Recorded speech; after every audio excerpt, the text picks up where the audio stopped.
Buying and selling a house. What the solicitors do. Step 1. The estate agent finds a buyer, agrees the price, then writes to the solicitors with the details. Step 2. They write to their client with their terms of business. To protect against property fraud, you'll have to provide ID to prove it really is you. You may also have to show how you acquired the money, so it is clear it is not the proceeds of crime. Step 3.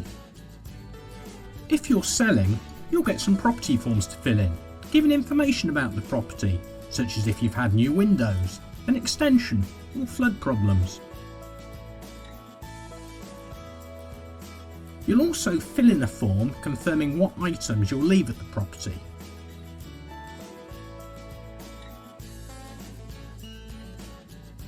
Step 4.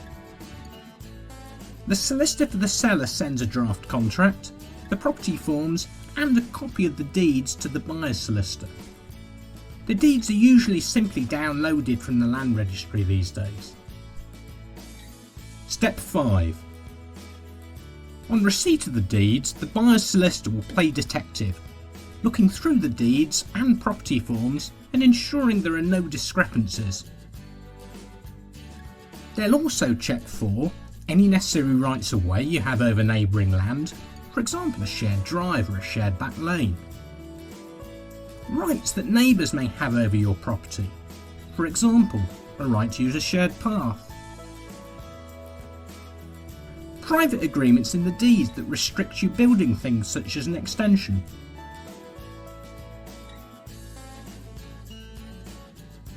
And paperwork for any new windows, electrical work or gas installations. Inquiries are then raised with the seller's solicitor to iron out any discrepancies. Step 6.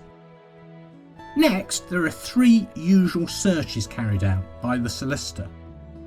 A local search, which reveals things such as building works done to the property.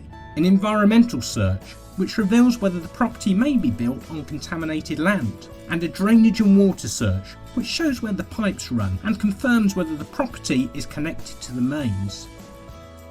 Step 7. The seller replies to inquiries.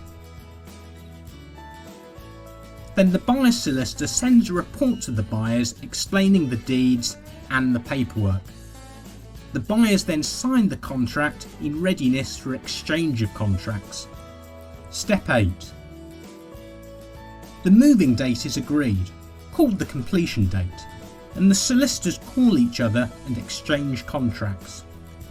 At this point, no one can back out. Step 9.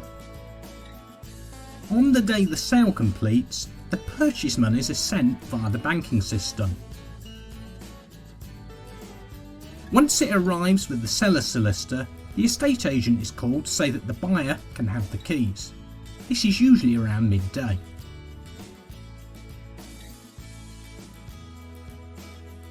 Step 10. The seller's solicitor then repays any mortgage and also pays the estate agent. The buyer's solicitor will register the change of ownership with the land registry.